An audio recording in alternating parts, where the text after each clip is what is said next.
we're off to the top of the North Island now, to the world of bananas, pineapples and other tropical fruit. Sally Round is taking us to a steep block of land overlooking Doubtless Bay. Kia ora, I'm Aaron McCloy, founder and owner of Whānau Tropicals. At the moment we're just walking past some red pineapples and they're busy fruiting just up here. This is on your driveway? This is on our driveway. We've got Abyssinian bananas that are growing on the sides. Got a few palms. And we're looking out over a beautiful valley and sea in the distance. Exactly. So we're up in Doubtless Bay. We've got 2 hectares and we decided that we'd start a business up here so that we could take basically an oversized lifestyle block and make it a functional business. It was a health scare that sparked off this venture 3 years ago, nursing tropical fruit trees from seed to sale. I had a really bad stroke and a week later I started a company. So typing with one hand to start a company is always an interesting thing. And me and my partner Al, we have just gone on and now we've got 42 species, all fruiting tropical plants that grow really well in New Zealand. I'd been planning for a long time to start a company and it was always like, I'll do it later. After the stroke, I was like, if I don't do it now, I'll never do it. Are you fully recovered from the stroke by the look of things? Yep. I'm also a horticulture teacher and I teach down at the local Taipa area school where I teach horticulture there too. I guess the climate here is absolutely perfect for what you're trying to grow. Oh, totally. I mean, like if we just look to the left here, we've got some bananas that are growing and you can see just over there, there's some bananas that are busy fruiting. So, and I'm like, you just plonk them in the ground, did you? And I just plonk them in the ground. What sort of bananas are they? So those ones are ladyfingers. Just over here to the left, we've got Abyssinian, we've got Goldfinger, we've got 2 varieties of ladyfingers here, we've got dwarf Cavendish. So up and everywhere really. While Aaron and Elle grow plenty of fruit for themselves, their side hustle involves growing and nursing the plants which produce the fruit, selling them to hobby gardeners and commercial orchardists. And it's surprising how far south these exotic fruit trees are growing. Even in the Waikato now is growing ladyfinger bananas really well. We've got Mighty 10 down in Wanganui that's buying a whole lot of bananas and pineapples and other things because there's a big subtropical group down there and they're realising that they can now grow tropicals and subtropicals really well too. So I'm like, the range of the country now that doesn't get hard frosts is really huge. Is that to do with climate change? It probably is. I mean, like, we're looking at less intense frosts, less number of frosts in lots of places that used to get frosts. Like, I grew up in Auckland, and I'm like, 3 of my teammates on the rugby team when I was a little guy got frostbite one morning. And yet, now I talk to people in Auckland, and they're like, I don't even remember a frost. And when you don't get frosts, it's like, yeah, we can grow queen pineapples. Yeah, we can grow red pineapples. We can grow the bananas. Fruiting mangoes in Auckland now. It really is just about doing a bit of fungal control over winter, and then you can have fruiting mangoes in Auckland. So are you sending all around the country? Yeah. Where are you sending them? So we've got American pawpaw, which is temperate, but it's still kind of tropical flavour, all the way down to Invercargill, and that's good down to negative 40 degrees. And we've got papayas in commercialisation up in Hauhora, and we've helped 4 different orchards set up for bananas in the last 2 years. Shall we go and have a look at where all this is taking place? Yeah, sure. We're just passing a sapote tree, just on the left there. That's the one in the grow bag. It tastes like vanilla, and it's just, oh my goodness, you eat it, and when you eat a couple, it's a appetite suppressant, and so you don't eat as much. Where does it come from? Where does it originate? South America, I think. Don't quote me on that one. How do you find out about all these fruits? I guess being a teacher, you must be doing a lot of research anyway. The Rare Fruit page on Facebook is fantastic. People just post on there things they want, and then you do a bunch of research and you go, because I've got a degree in ecology and forest ecology and stuff like that, and I'm like, okay, can it grow in New Zealand? Is it good for our environment? Will it become a weed species? You know, you've got to be really respectful of that stuff. Like, some species can become weed species, so you don't want to introduce them. And then other species you go, okay, we can grow them really well. They're not going to become a weed species in all likelihood, so let's grow them and have a really good time growing those, and then people can eat delicious fruit. So Do you have to jump through any hoops in terms of the authorities and what you're definitely. allowed to bring in? Definitely.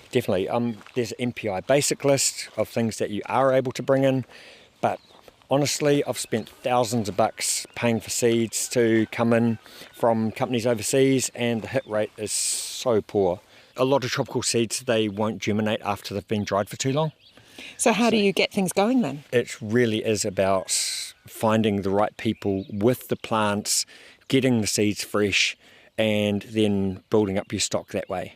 Like I've got about 5 or 6 different orchards that grow different rare things, and then I'm able to get seeds or get cuttings or air layer from those, and then build up stock that way.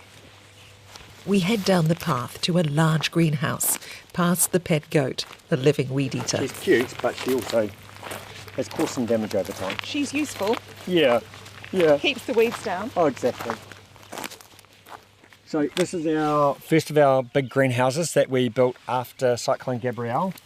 Now we should just mention here that you were very badly hit by the cyclone. Yep.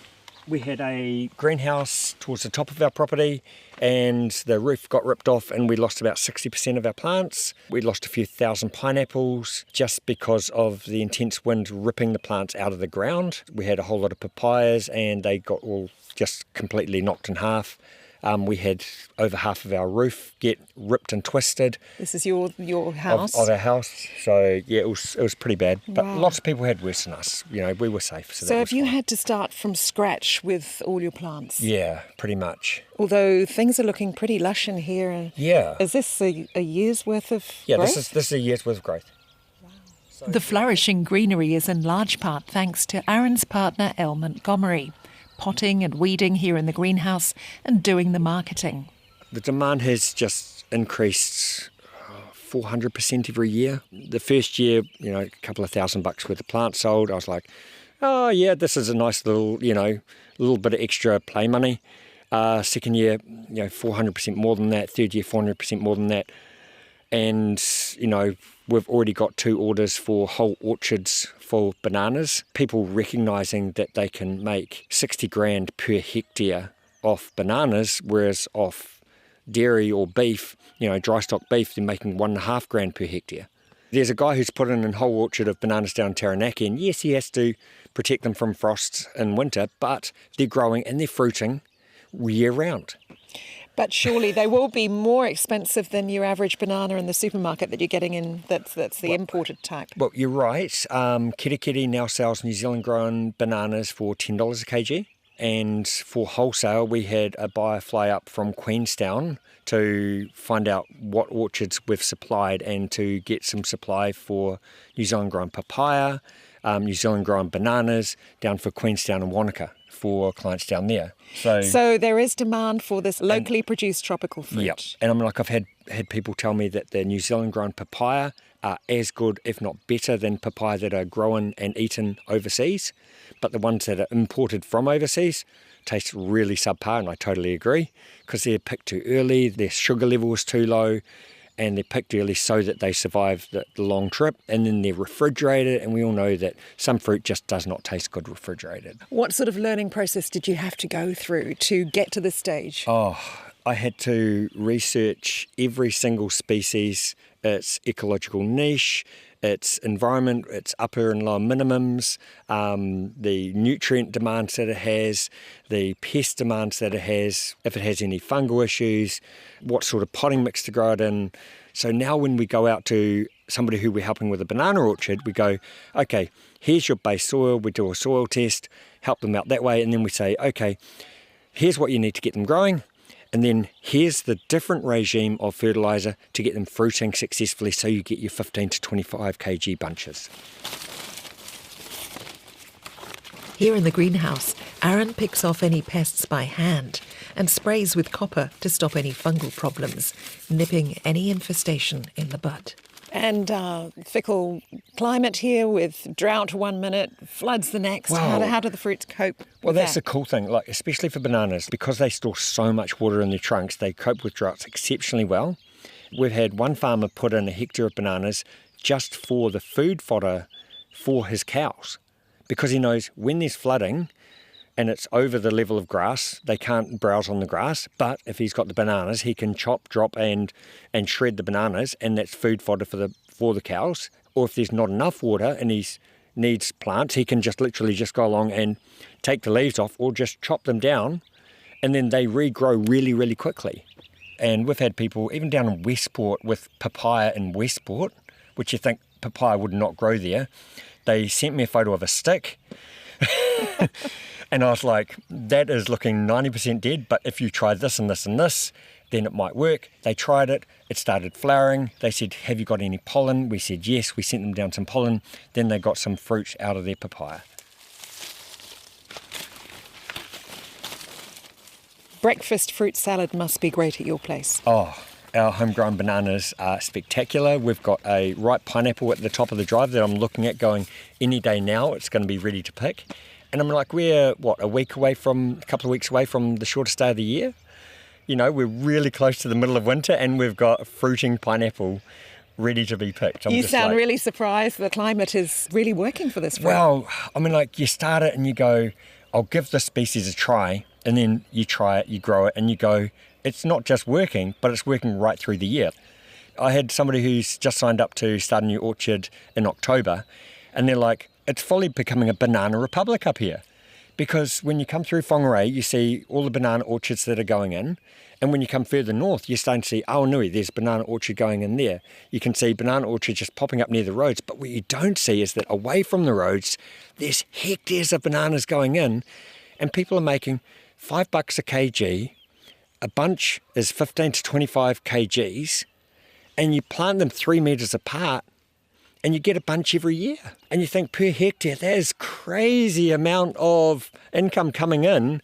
Why are people not doing this? And it's literally the fear of the unknown. And then you start talking it through and you're like, hey, I'm going to be there for you. I'm going to come back and I'm going to come back. And when things aren't going okay, like, let's say you've got pūkekos that are coming in. I don't mind coming in on a Saturday and helping to sort out that problem with you. You know, pūkekos are the biggest damager of bananas. Oh, right. Do they love them? Oh, they love them. They love them. You know, a few pūkekos will take down a full-grown banana. They just scratch at the base of it until it falls over. They're like little wood choppers. Oh, so they're not getting the fruit so much as the trunk. No, they dig out the trunk and eat the trunk. Aaron, you said this was a side hustle for you and it's getting busier and busier, Yeah. but you also have a lot to do at the Taipa school. That's right. Yeah, so I'm the horticulture teacher there. Big shout out to the Year 12, 13 horticulture class at Taipa Area School. You guys rock, you're awesome. And the awesome thing they're doing is they're doing a sustainability standard where they're going to be improving the totally defunct Taipa community gardens. At the moment, they're 10 years overgrown. There's great big trees growing through it. The grass is at waist height.